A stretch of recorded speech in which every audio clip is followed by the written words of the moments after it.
Well, I'm in the kitchen today, and I'm going to prepare a dish that you're going to say, everybody knows how to make that. No, they don't. I'm going to tell you about a lady that used to be on PBS. This was at least 30 years ago. My mother came to visit me in Tennessee, staying about a week, and we were watching PBS, and it was a cooking show. It was Natalie Dupree. Now, some of you probably have never heard of her because she's almost as old as I am now. She was young then, and she was definitely a Southern girl, a Southern cook. I watched her prepare a meal. She prepared the same meal that I would have prepared for my mother. Cornbread, meatloaf, coleslaw, and mashed potatoes. Now I'm going to tell you, if you want to follow a person's recipes, you'll follow Natalie Dupree. She has received so many awards through the years, it's unbelievable. So that day she was making the mashed potatoes. My mother, the cook of all cooks,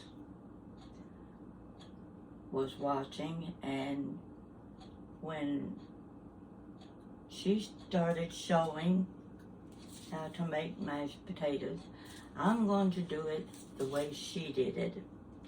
And maybe you will agree, but I'm going to add a few ingredients to mine just because I want to. So stay right with me. I've already got my potatoes cooking. Now what you want to do, I'm using Idaho potatoes, and there was a time when Idaho, Irish potatoes, and new potatoes were the only potatoes we ever knew about.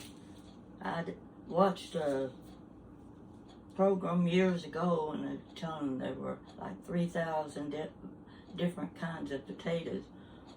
Well, heavens above, wouldn't a person get confused with cooking if they knew how many potatoes there were? So all we knew were Idaho, Irish potatoes, and new potatoes.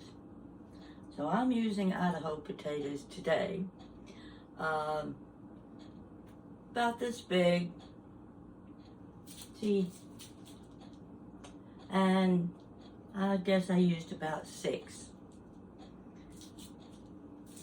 Now they're just about ready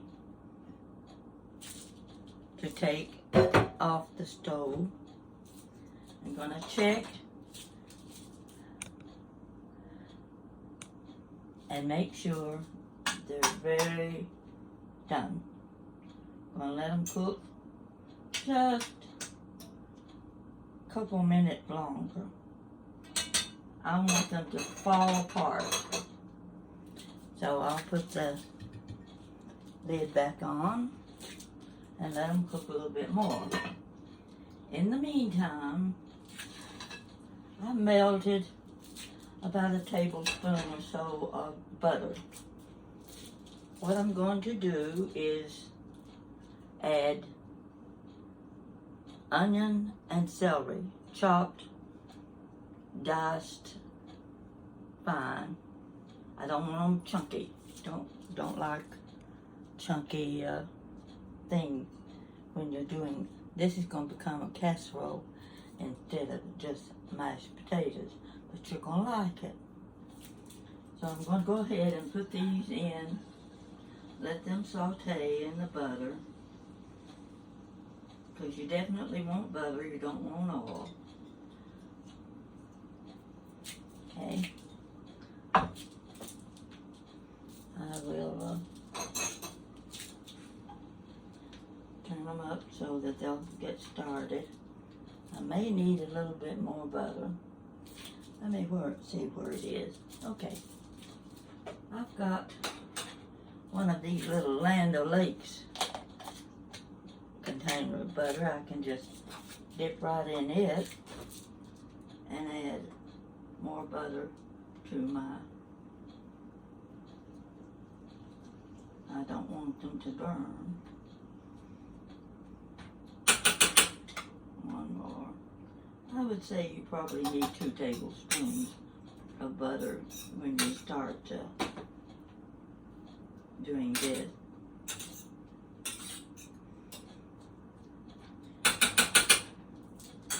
Now,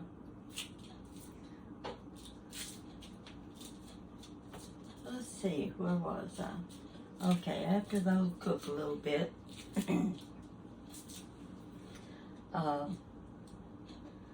I just got in the mood for mashed potatoes, and I've been seeing them on YouTube and thinking anybody can make mashed potatoes. But then I realized, no, they can't. There's one little thing I want to tell you.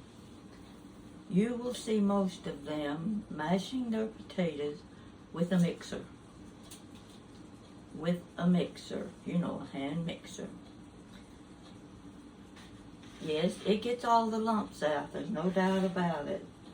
But when you get through, you've got pasty mashed potatoes. They're not those good fluffy ones like your mother used to make. They're going to be pasty. I never use a mixer for mashing my potatoes. I use this. This is my potato masher. I've probably been using it for 30 years. Everything I use is old, there's no doubt about it. So, let me check the potatoes again, because I definitely want to make sure that they're done enough.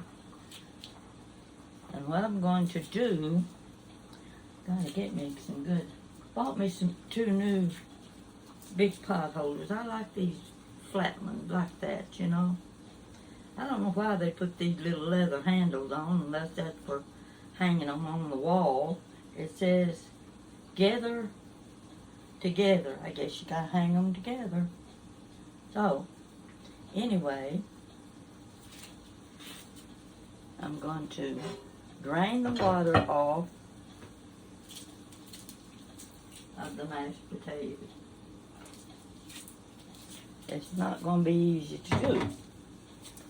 Got my colander. Need a colander. This is my colander. Yes, it's the kind my mother used. Wouldn't have any other kind. So, I'm going to pour these potatoes right into my colander.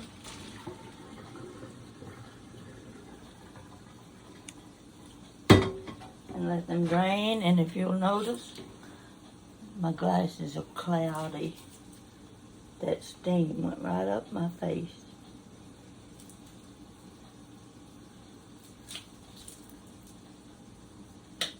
I'll let that sit there for a minute or two, then I'll set it back on the stove. See if my potatoes are drained enough.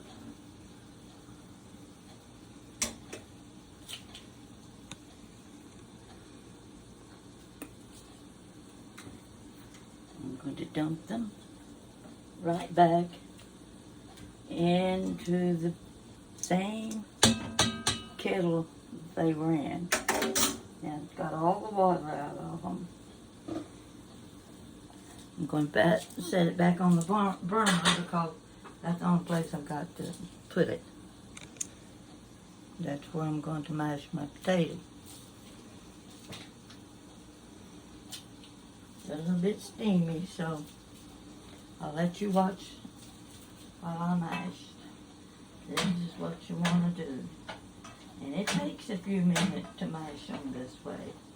But when you get through, they'll be nice and smooth. You don't want to put any butter in or any milk in until you've got them mashed till they're like whipped cream. Yep. Gotta keep mashing. My celery and onions are starting to simmer a little bit.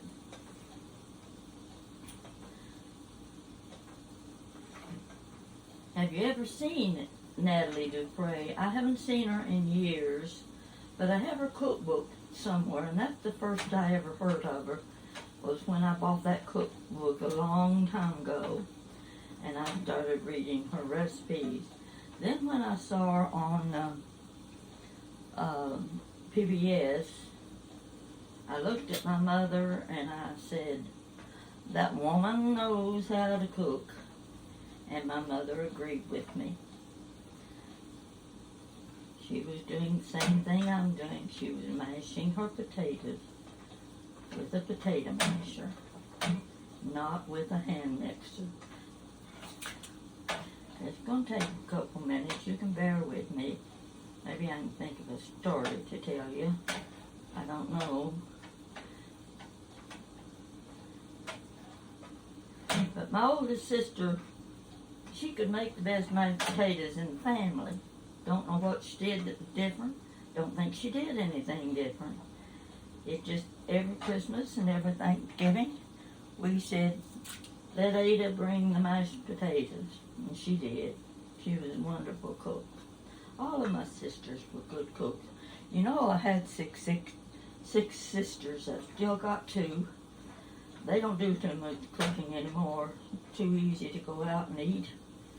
Pick up something through the drive-thru. That's how I do most of mine. I had Kentucky Fried Chicken yesterday. Some people say it's not good. I think it is. I love Kentucky Fried Chicken. Don't know why they had to change the name to KFC. Just like the government, everything you see has got initials, and you don't know what those initials stand for. Well, KFC stands for Kentucky Fried Chicken. I figure it's just as easy to say that as it is to say the initials. In fact, I guess some of you don't know that Colonel Sanders from the same town I grew up in, we used to see him walking down the street, down Main Street in his white suit and his little black string tie. That was before he got famous. And I'll have to give him credit. He's got, I don't know how many KFCs across the country. He had given a lot of people good jobs. I had more potatoes here than I thought I had. So, I think I've got them just about ready. And we're going to put the butter in. Let's see, what did I do with that stick of butter? Had it around here somewhere. Oh, here it is. This is about 3/4 stick of butter. I'm going to dump it in there, because I've got enough potatoes for that. Now we're going to let that butter melt. It's kind of soft already, so I wish you could see inside what I'm doing, but I can't. I don't know enough about these computers to move them around and make them do things. I just do the best I can and hope you get the message by what I say. Sometimes my messages aren't very good either. I get things mixed up and give you the wrong ingredient. But you just have to bear with me. I'm an old woman. That's what they say. I think 3/4 stick of butter may be enough for this one. I want to stir my celery and onion a little bit. I want to make sure that they're done enough in the butter. Yeah, that's going to work. We'll let them cook just a little longer. And I'll get my milk out. The milk and sour cream. Ordinarily, I don't use sour cream, but sometimes people like that extra taste that it gives, and that's just a matter of choice whether or not you want the sour cream in yours. So I'm going to add the sour cream because that's what will turn these mashed potatoes into a casserole. So start a little more. Let those get a little bit soft.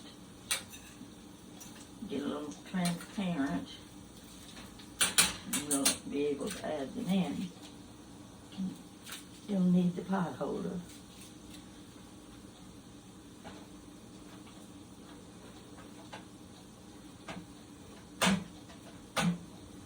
There's nothing any better with the meal than mashed potatoes. Especially if you've got biscuits and gravy. And I don't make biscuits. I know how to make gravy. Never had any problem with that. But don't ever ask me to make biscuits. That was my mother's craft. She'd make a long pan of biscuits. It'd hold 24 biscuits. And every morning we had biscuits for breakfast. We had gravy. Had either ham or bacon or sausage, whatever happened to be on hand. Sometimes someone would give Daddy a country ham. And I didn't like country ham because it's so salty, but he loved it. And we had to eat country ham until the ham was gone. Okay, I'm going to pour a little milk into, let's turn this around again. This little pitcher, see this? Now, I'm not going to need very much milk.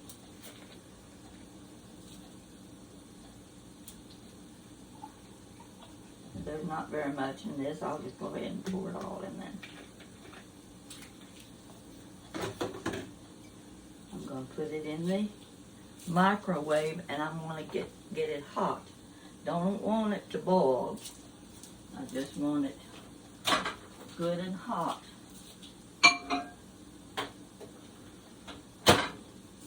So I'm going to set it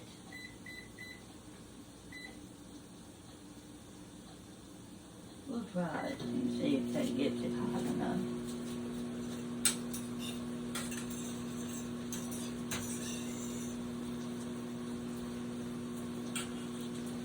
Let's see now. Got my butter in. I'm going to add a big scoop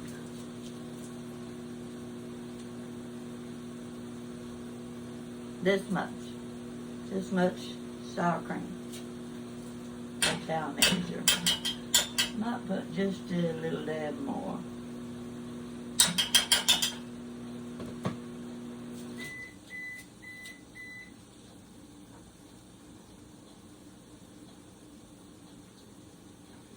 Back to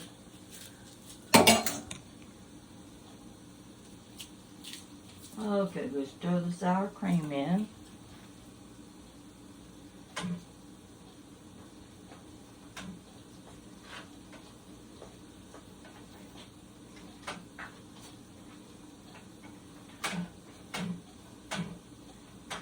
In fact, I had more potatoes here than I thought I had. Now I'm going to add a little more butter to them. It's soft. Oh, that was good.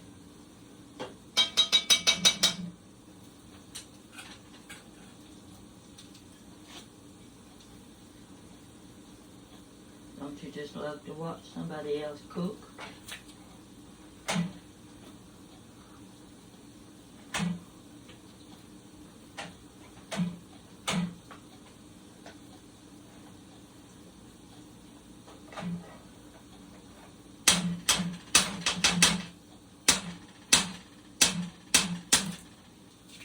All right.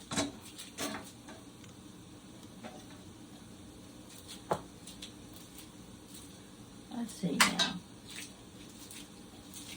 See if my milk got hot enough. Needed to heat it a little bit more.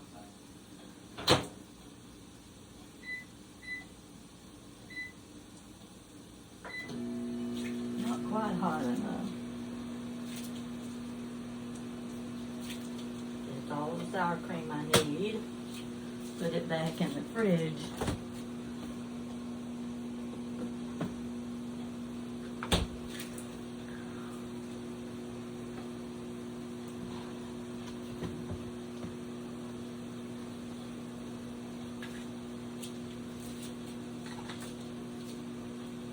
I think we're about ready for the celery and onions. And since they're in butter, we dump it all in.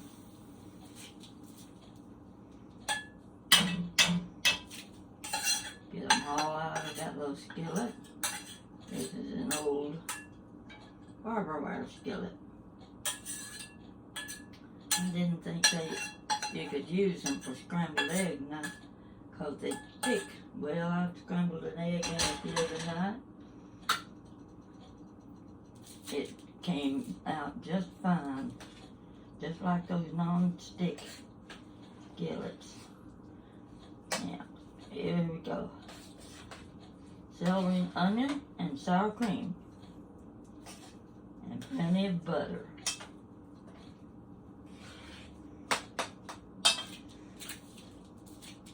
Let's see if I can lift this. Let you see. See those mashed potatoes? Aren't they look pretty? Okay. But we've got to get the milk out now.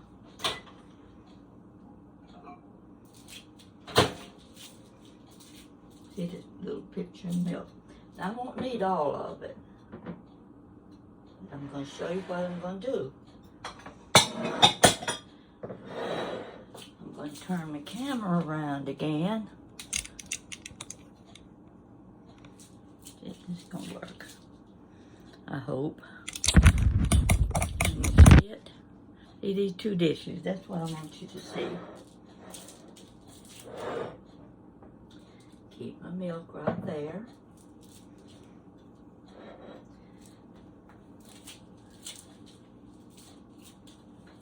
Now I'm going to sit my mashed potatoes right over here where I can work with them.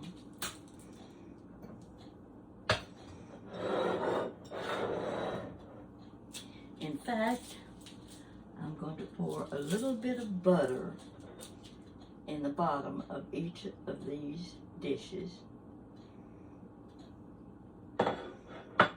You never get too much butter in mashed potatoes. Okay, let's see how that works. Now, let's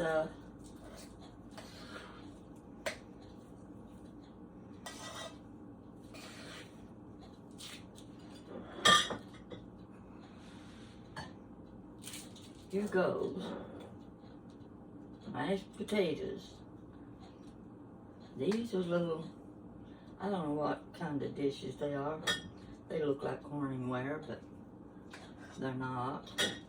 Now, these are perfect if you've got guests and you want them to have an individual dish of potatoes. These are a little bit large, but you can get smaller ones like this. Now, fill them both about 3/4 full. You got the butter at the bottom, and you're going to have butter at the top.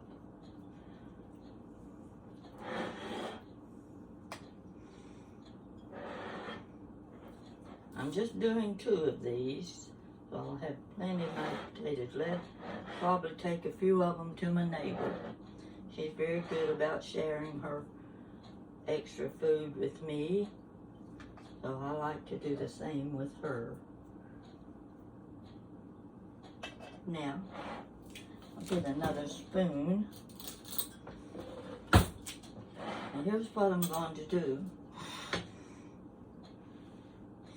I'm going to press this spoon right down in the middle. I want you to see what I've done. See, I made a cavity in the middle of both of them.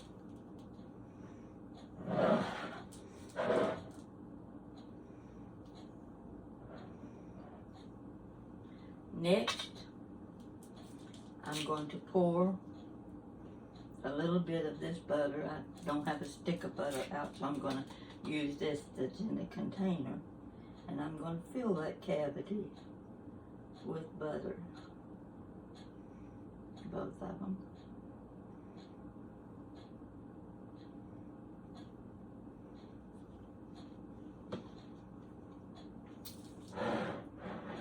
Show you. Get up close so you can see.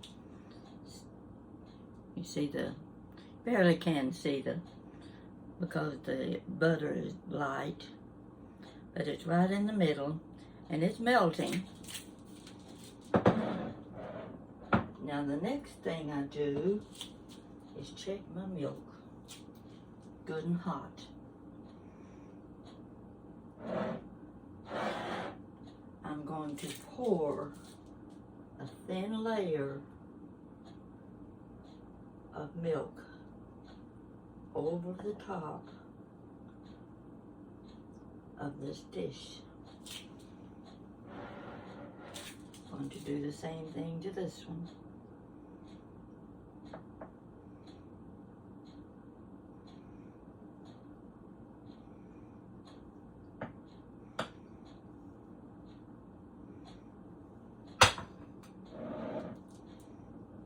Can you see that? I'm going to pull the camera over here. I want you to see the dish. Or somewhere and there's a dish. Can you see that?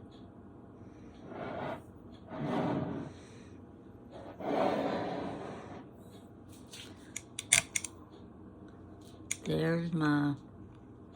I'll tell you what, I sure can't handle this camera very well, can I? But, get back a little farther. There they are. That's your...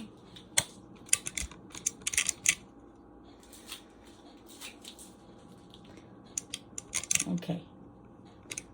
Yeah, I hope that does it. Now, this milk, if you flatten your potatoes a little more, I should have flattened them out so that the milk would run over the top all the way around. Keep those hot. And the thing you can do, I've got lids. You can cover these with your lid. And if you don't want to eat them now, put them in the refrigerator. And you can keep them overnight. When you take them out, you can put them in your oven or in your microwave and reheat them. The other thing you can do, if you like, I've got a little dish of cheese. This is just mild cheddar cheese. Come on. Anyway, I'm going to sprinkle this cheese over the top.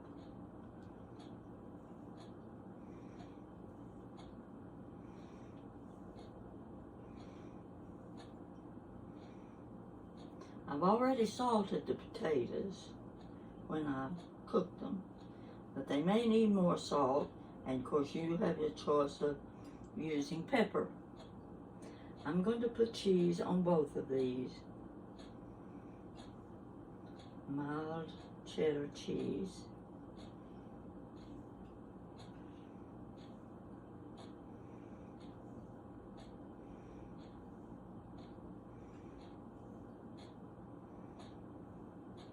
I want plenty of cheese on mine.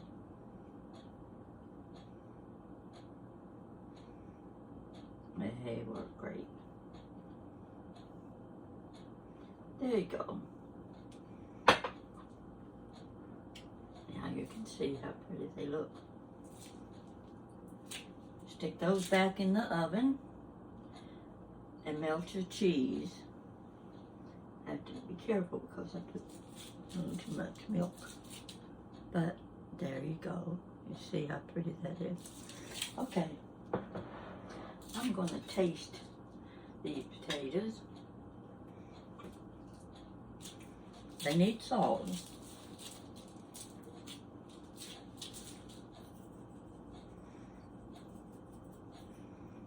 Now, what I have left here, I'm going to add this hot milk to. Make them creamier, soft. That's the way you want them to be. I should have added a little bit of the milk to these before I put them in the dish, but I forgot. You can do that very easily when you're mixing all of the mashed potatoes. Now we're gonna try and see. We might put a little pepper on those.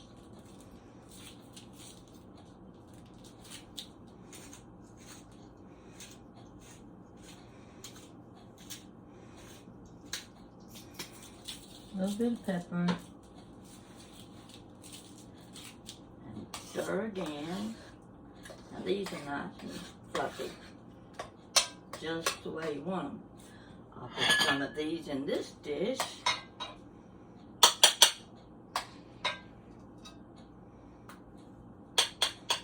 And I'm going to eat these. Going to add a little more butter to the top. Nothing like butter. Come on, go in there. Yeah, that'll do it. A little more butter. Spread that over the top. Okay, let's try again. Let's see how these mashed potatoes turned out.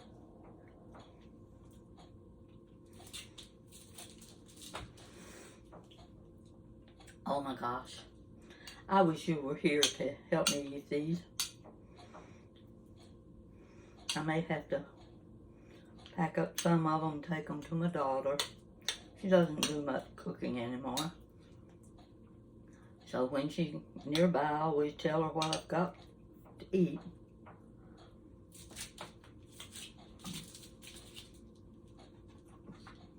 So,